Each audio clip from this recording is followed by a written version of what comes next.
Hello from the Music Interview Corner, guys. I'm here with Charlotte Wessels. Hi, Charlotte. Hi, thanks for having me. Thank you so much for taking time for the interview.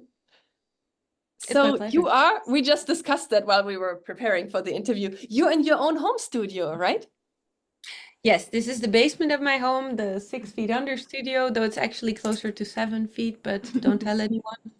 Yeah, and I'm here with my puppy, and it's a bit of a mess because we've been rehearsing, but yeah, it's my happy place. And you just mentioned your puppy. I wanted to ask that much later in the interview, but while we're at it, you have a puppy and a cat, right? I saw them on your Instagram. Yes, yes. Our cat is an elderly lady. She is 15, and her name is Iggy. And then this is Lego, which is short for Legolas. And we adopted him almost 2 years ago from Greece. And he's been acclimatizing to the Netherlands just fine. So yeah, we're really happy to have him. And they even sort of get along, which is nice too. So yeah. Nice. You know, I saw this funny reel on your Instagram. I think it was titled Telling the Kids About My Day, and you were sitting there with Iggy and Lego, and you were telling them about your video shoot for the Dopamine music video. Yes, they're my babies. Lego was very jealous because he wanted to be in a ball pit as well. Iggy was indifferent because she's a cat. But cats like to play with balls sometimes, but I guess these plastic Just balls like to are play not with too balls. interesting. Yeah, I think that the little marshmallow thingies were more interesting for her. Yeah. Oh yeah, but before we talk more about your Dopamine video, which I love, we should talk about your album. So on Yeah. September 20th, your third studio album, The Obsession, will be released. What can your fans expect? Um, well, if they compare it to the Tales records, for example, then it's going to be like a whole different ballpark altogether. Because those were the records that were purely made here in the basement. Me and a MIDI keyboard, and then I had them mixed.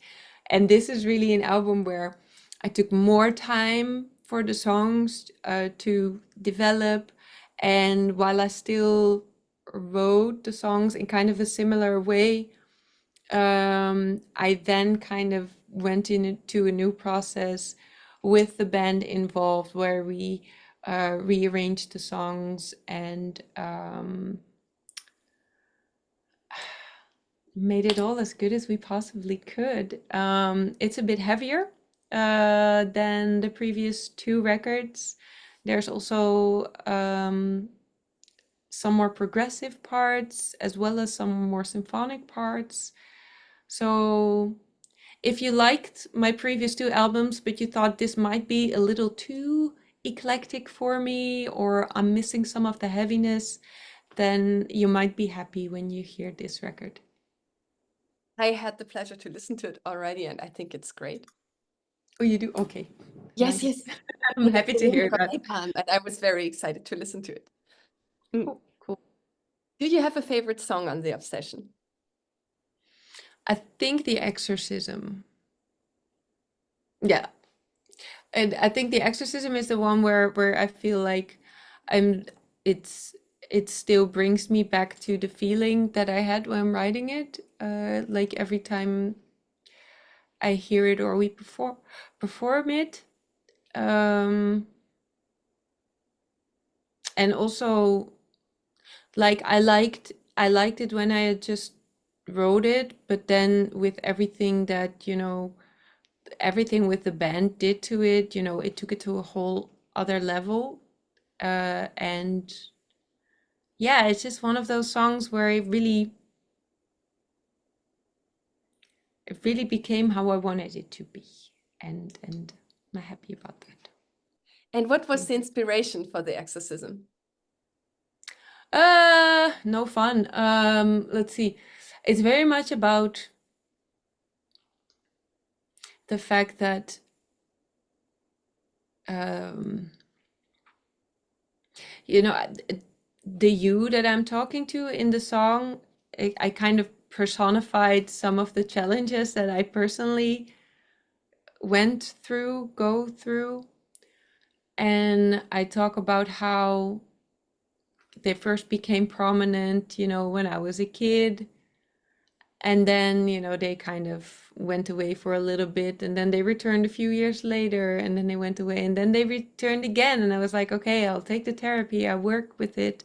And then you think, okay, now I fully expelled it. But then it's basically about the fact how you're never really done, and certain things can resurface at different parts of your life. And this can be frustrating. But it also becomes a part of you.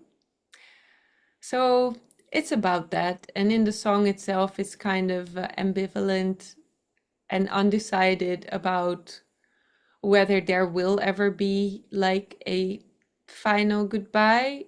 Of course, I scream, stay away, be gone. But then there's also the part that's like, for a minute, I knew peace and it was so boring. So it's about these things that are kind of always a part of you, but you wish they weren't. But there they are, you know? Mhm. Do you also believe in lessons from the universe? Because I read that when you have a life lesson to learn, the universe or a higher power will always confront you with it again and again until you learn the lesson. Maybe then I just still have a lesson to learn. Could be. I don't know who the universe is and why they don't talk like a normal person, but That's true. We need a dictionary, you know, like I universe. need a firm talking to the universe. Yeah. No, but perhaps this is true. And I also feel like it's not like every time the process is the same, Every time it will kind of present differently. And this is also why it's maybe not an easy fix. Because there will be, there can be something happening in your life and it will present itself differently that time. So it's, yeah. Yeah, that was what came to mind to Yeah. me when I heard the song and when I watched the beautiful music video. Who had the idea for the Exorcism music video? So I worked with Tim Tronku, and I worked with Claire from Blond and Blauw films. I've worked with Tim as a photographer many times and as a director one time before for the song Superhuman. And I've worked with Claire a lot of times as a videographer.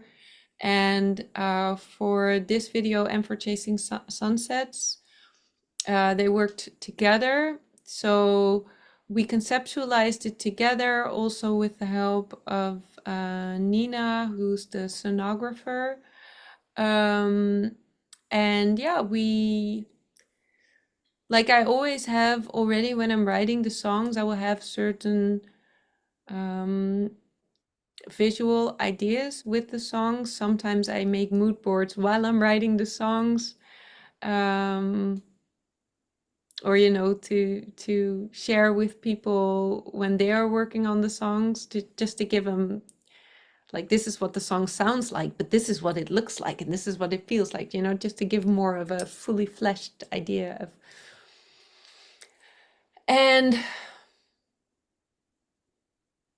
yeah, we conceptualized it together, and I think it was really cool to have them working together on this one, because I've worked with both of them separately but not together, and I'm really happy with how both videos came out. And yeah, especially the Exorcism feels very pure and authentic to me.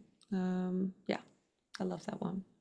Yeah, and you have altogether 4 singles already out from the album and 4 beautiful music videos. We already discussed the Exorcism, and you just mentioned Chasing Sunsets, which I think is also beautiful, completely different style, but also very interesting.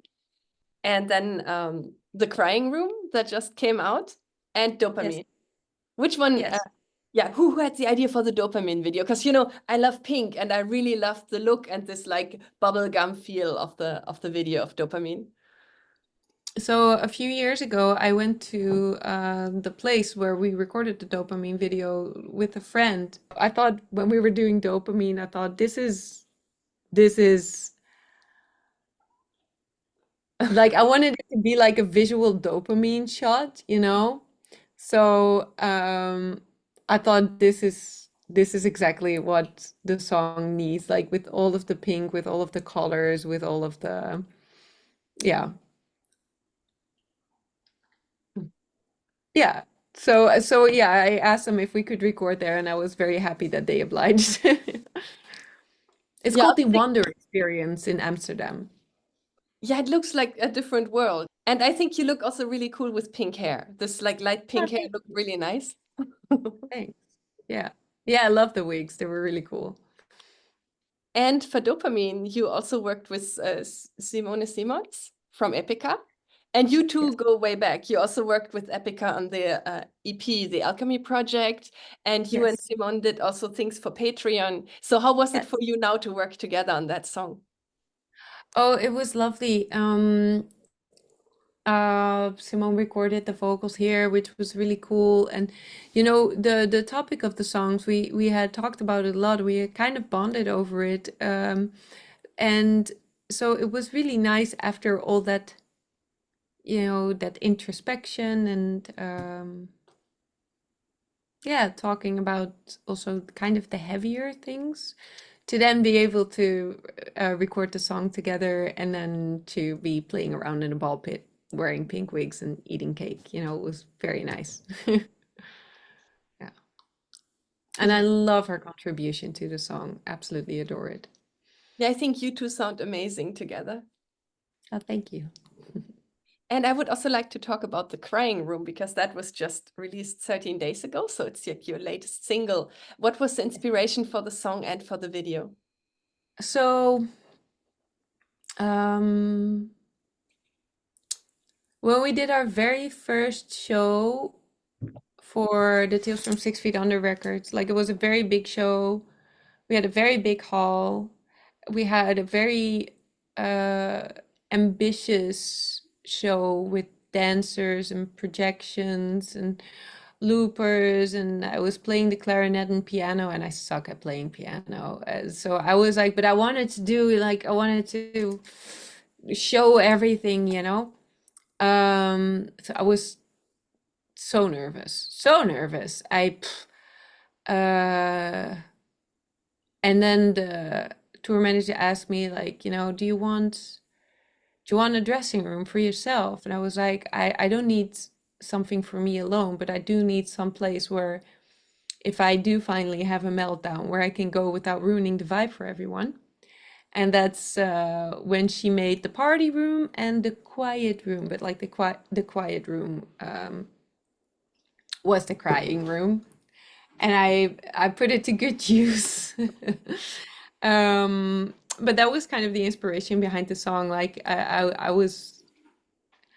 kind of like the idea of the crying room. Like it's sort of pathetic and funny at the same time. Uh, but then I thought, just having a song about like the fear of failure, like that is something that I think a lot of us go through. And we hear so many success stories, like if people succeed, they'll be happy to shout it from the rooftops and leave out the parts where they thought that they were going to fail. Or I thought it would be nice to have more stories of people being absolutely fucking terrified and then, maybe in the best case, do the thing anyway. Yeah. Yeah, that's amazing. But I want a crying room too. I think a lot of people could need a crying room, especially these days. Yeah. Well, until that day, I'll have space for you here in my crying room. So, Oh, thank you. Then I don't have to go to the bathroom anymore. That's no, no, no, no, no. You can all join me. Yeah. thank you so much. A lot of people out there know you from Delain. They know you as a lead vocalist and main songwriter, and you did that for 15 years or for over 15 years, I think. Yeah. How did you experience that time when that ended?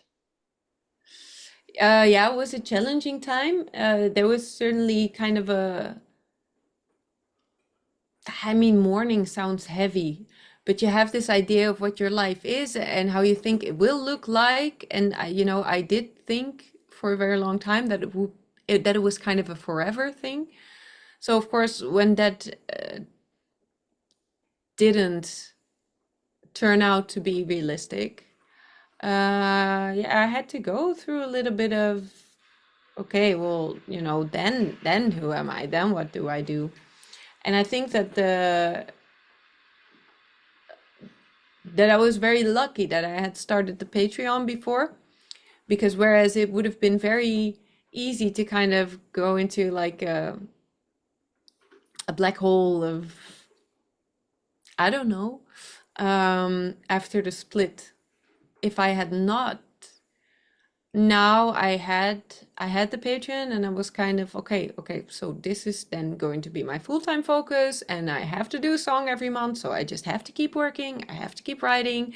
I was making a video for Victor at that point, so it was like, I don't have time to wallow in sorrow, and I'll just have to keep going. And I had a very, very supportive community on there as well. Like, I'm not gonna lie, there was a part of me that thought, the day that it gets announced, I'll probably lose like half of my patrons, but that didn't happen. Quite the contrary. So yeah, I'm very fortunate for this platform kind of basically making it possible for me to remain a full-time musician through not only my band splitting up, but also the pandemic. So yeah, I'm very grateful for it. And it's still means a lot to me, and it still funds a lot of what I do. So it remains like kind of at the heart of the entire project and everything. Yeah. And we will share, of course, for everyone out there who isn't subscribed to your Patreon yet, we're going to put the link in the description of the video. Thank you. I appreciate that. People can also join for free. Like, you don't even have to be like a paying subscriber. If you're just curious and want to nose around a little bit, that's fine. Oh, that's really nice. I would also like to talk about jazz, because when you started training as a singer, you were trained in jazz singing at first. And then I think you came from there to classical singing. And then from there, you found your very own singing style. Can you tell me more about that? Yes, of course. I do have like I know that Wikipedia said, oh, there's Iggy. Hi, baby. Oh, hi. Hi, Iggy. Oh, she's so cute. I How just old is heard her she? food machine, 15 years old. I Oh, just heard her food machine. She has an automated food dispenser and it just went off. So I think she just heard that it was dinner time. oh yeah, I heard that Um, earlier. Yeah. yeah. Um, no, so I did on paper have jazz lessons. However, I come from like the music school that I was first taking singing lessons. They were quite old-fashioned in the sense that you either did classical or light music, anything that's not classical, and everything that is not classical is called jazz Oh, in their book. So while it is true that I come from jazz training, I kind of had the option of choosing what kind of music and what kind of songs I wanted to focus on. And it was not a lot of jazz involved. In fact, I think like the 20th time that I was like, I want to sing another Kate Bush song. This is when my jazz teacher told me like, it sounds like you want to be a soprano. It sounds like you want to do, it sounds like maybe you enjoy singing arias. It sounds like you want to, and she recommended me that maybe I'd want to do classical singing lessons. And so I did. Yeah. and I have to ask you my very favorite question. That is, Yeah. what's the craziest thing you've ever done on tour? That I want to talk about publicly, Yeah, you that you mean? can share, that you feel Yeah, comfortable exactly. sharing without getting into trouble.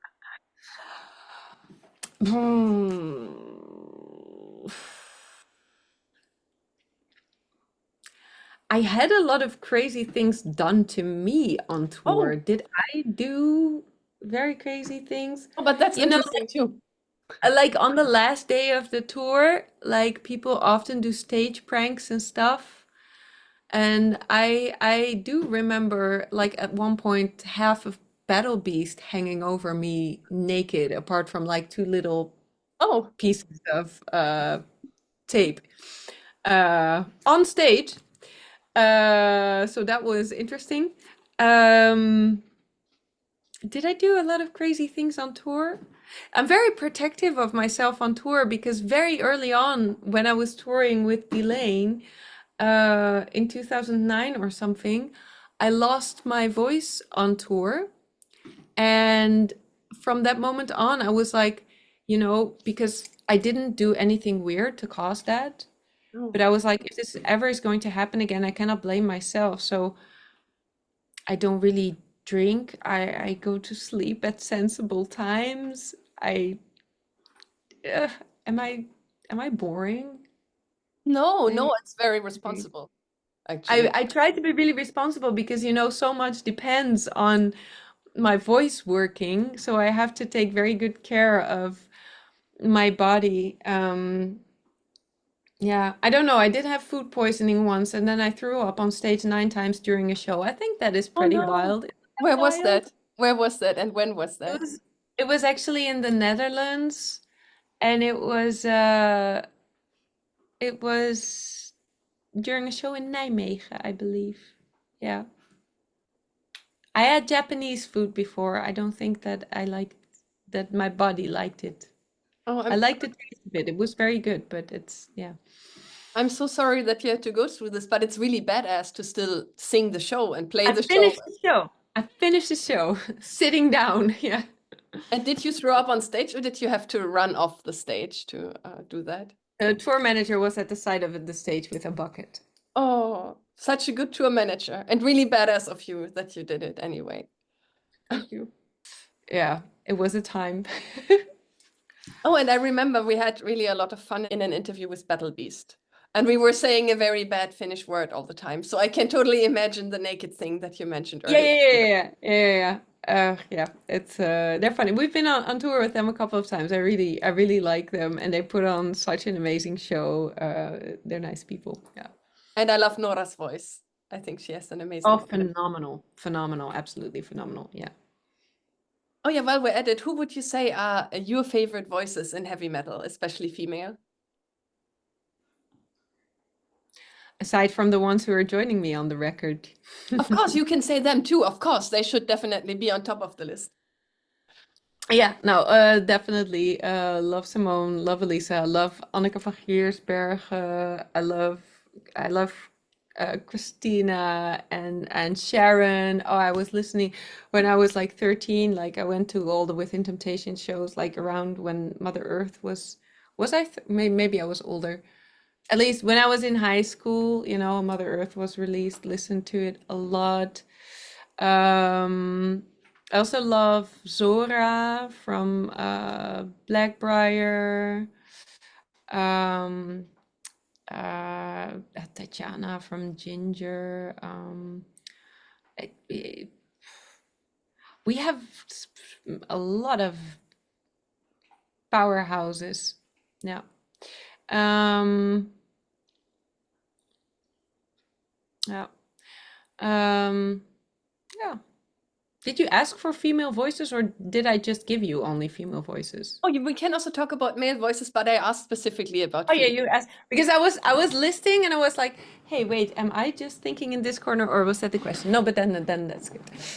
It's fine. Good, good. Yeah, because you have so many, like your own voice, of course, and you have so many amazing female guests also on your. Yeah. Oh, and Marcela. I also love Marcela. Oh, yeah, it's so many, so many. And now that I've mentioned so many, I'm afraid of leaving people out. So maybe I have to stop. But yes. I write a disclaimer in the description that this list Yeah. is not This like. is not a full list. This list is incomplete. Yeah.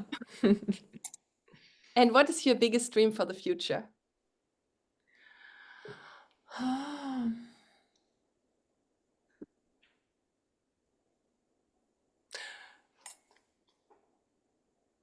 I quite like what I do now, but I would like it if I was not in a constant state of panic all of the time. That would be great. I Oh, think that is my biggest goal. yeah, that For sounds the kind rest, of everything can, yeah, yeah. sounds kind of tiring to be in that state. Did you ever try meditation or something like that? Yeah, I'm not good at meditation. Like exercising kind of works. Mhm. Um, but then also when you're tired, like you know that you should go to exercise because you will feel better. But if you feel already very physically tired, sometimes you don't go. So, but I know that mentally, this is what works for me the best. Um, but yeah, Yeah, for me, when it comes to anxiety, meditation is like my remedy for everything. Walks in nature and meditation, or meditation yeah. out in nature. Maybe I should give it another shot. It's a while since I've actively tried to meditate, and everyone, like, I know that it's, I know that it's kind of the thing. So maybe I should give it another try. Yeah, and I hope you're gonna get over this. I hope you're gonna find more inner peace.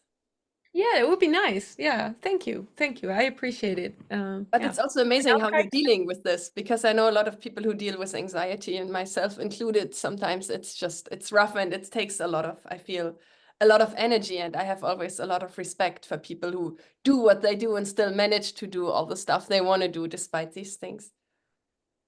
Thank you. I appreciate it. Thank you. Oh, thank you so much. And would you like to say something to your fans before we end the interview? Yes. Yes. I would like to say thank you for checking out the interview. Thank you for checking out the obsession. If you do, we put a lot of heart in this record, and you don't have to be an anxious mess to enjoy it. But if you are, I think you might like it even more. Um, and I truly appreciate everyone who's stayed in touch and stayed curious, and I don't take any of that for granted. So I say thank you, and I say I hope to maybe see people on the road during upcoming shows or the tour with Fola, or yeah, that would be great. Yes, then thank you so much for the interview, Charlotte. Thank you, and I wish you a great evening. Oh, I have one request. Oh, yes, please. So during the interview, he Yeah. started licking his own behind, and I did one of these, Yes. but so I was in front of it.